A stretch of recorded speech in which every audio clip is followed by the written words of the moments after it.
All right, everyone. Day before yesterday, I started talking about Elizabethwarren. At the time, footage had come out that was countering one of her claims, sporadic claims on the campaign trail, which relates to women's issues.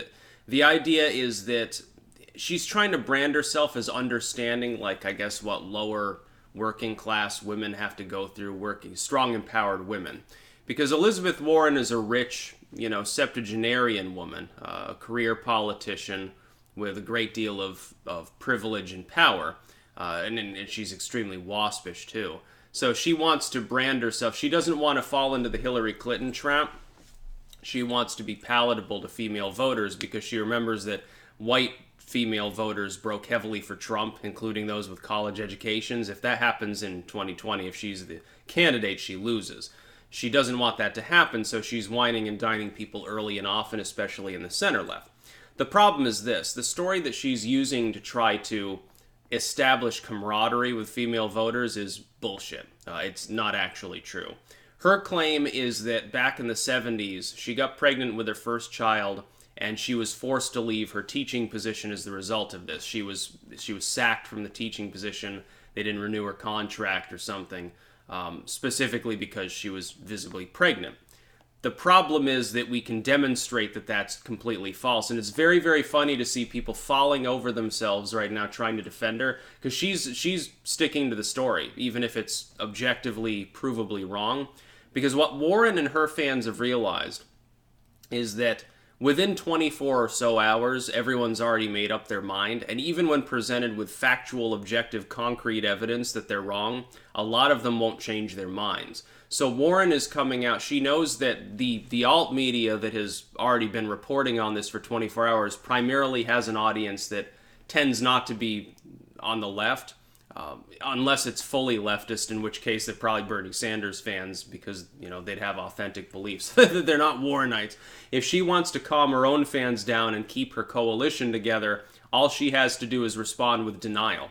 Because as soon as she denies, they will assume that anyone who is claiming to the contrary, even if they have objective, solid, absolute proof, not just evidence, but proof, which we do, that they're lying, that they're chauvinist. I saw people literally claiming that it was chauvinistic to make this claim, even if they were posting a video from the 1970s. It's a school board video from the time, and then there was a mid-2000s interview as well that people were posting. School board video. It shows her contract being unanimously extended. She chose to leave her teaching position. So she's pivoting right now. She's changed her story a little bit. Before it was she was forced out. Now it's she felt forced out. Oh, well, you don't understand how it was for a female at the time. I got pregnant, and the principal would look down their nose at me, basically. It was insinuated that I should leave. I was strongly encouraged not to renew the contract. That's not the same as being forced out of your job. You can feel that way. You can make that claim. I don't have any proof that that happened. How the hell am I supposed to know?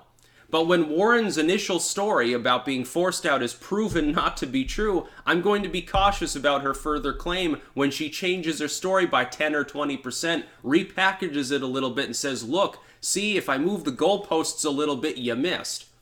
I'm going to be a little bit suspicious of that. Then we have the mid-2000s interview there, where she makes no such claim about being forced out. She says, yeah, I got pregnant and decided to reevaluate my life. I was looking into what do I want to do, what am I going to do, take time off, have a career, more education, whatever. Never does she imply she was, blacklisted from teaching because she got pregnant, because back then they were like cavemen. They didn't understand sex. People thought that babies just popped out of a Cabbage Patch. You expect people to believe that, in the wake of the summer of love, that a bunch of young adults are totally ignorant about, reproduction. Totally ignorant about it. Nobody understood it. Everyone in business was a sexist, and this is why we need to address the wage gap. The problem that I have with her claim further is that it fits in too perfectly with her combination, her compiled, conglomerated women's rights platform. it fits in too perfectly with the argument that she's the one to tackle these various issues. When there are other females in the field and there are people further left in the field who have, like Bernie Sanders, more authentic views on, in regards to a wage gap or whatever. It's very funny, by the way, when people say like Bernie bros are sexist, when they're supporting a candidate who's actually stood for women's lib for decades and decades, including up to and including now wanting to address a wage gap that's not even real. So he goes beyond that long before Elizabethwarren did. He was talking about that shit, I think, in the 2000s. Shit, at the time, she had no problem with the fact that she was no longer a teacher. She spoke glowingly, oh yeah, I decided to reevaluate my life. Because back then, I'll tell you why she did that. Little history lesson for people within U.S. politics.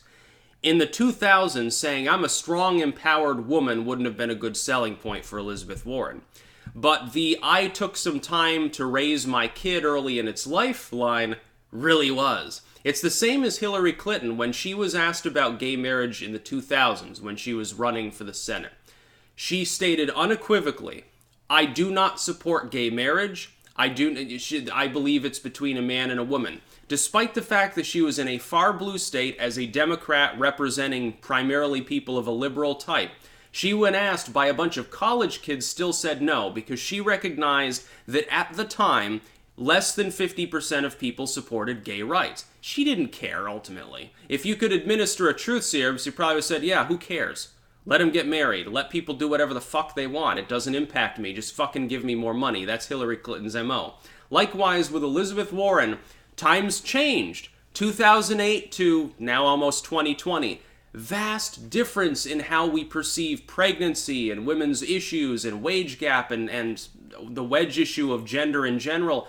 These things are totally different now. Things that were said in 2008 by mainline people now are deplatformable. Things that back then were considered culturally unacceptable, like lesbians kissing, oh my god, now are mainstream, they're commonplace, nobody cares anymore. The idea of taking off time from work voluntarily to raise a kid probably would be a bad thing. If she were to take up that line from the mid-2000s and inject it into the campaign now, a bunch of young Democrats would say, oh my goodness, she can't stand for women's rights because she chose to raise a kid instead of further her career, instead of going back to class. What a sellout fucking lame streamer.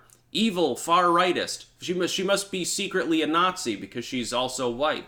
And that's the other point. We're establishing a clear pattern with Elizabethwarren of lying about personal details in order to further her career. For half a century, she lied about her ethnicity, knowing full well that there was no legitimacy to the claim that she was Native American. We now find out she lied about being fired due to getting pregnant in order to appeal to women's issues. So you've got Native American voting bloc, which doesn't mean anything in the Senate, but it does nationally. If you're going to parts of the Southwest, the voting bloc matters. Breaks far left, but you definitely want them in the primaries. If you want to win New Mexico and Nevada and some of these other states that are very important, yes, it makes sense to be the Cherokee candidate, I suppose, which she's not. So she accidentally, that backfired badly, blew up in her face. So those, and now we find out also, and there's scuttlebutt that it might be that her frowned upon marriage, like I guess her parents not wanting her to get married to the dude she's with, or something, might be bullshit too. I haven't heard enough about that. Somebody can get me more details and DM me on Twitter, if you will, because then I can cover that potentially tomorrow. I refuse to cover it until I get all the details. It's just like, lately with some breaking news, I stand back a day at this point, especially now that I'm on Eurotime. For U.S. news, I get it earlier than I used to. I have to do more fact-checking, therefore. It makes it easier to find news stories, harder to actually report on them, because I actually care about facts and reality. Something you're not getting from CNN or Fox or any of these groups, by the way. Michael Savage breaking down the other day over Twitter replies to his post initially about his hot take on Syria. Syria, the issue that I refused to report until the subsequent day because I realized it was bullcrap that was being said at the time. And it did. It turned into a fucking circus. So Elizabethwarren lying again. This will not surprise people who understand she's a serial liar. The thing is, though, convincing her fans that she's lying to them, even if you can prove it, which we can, is very difficult.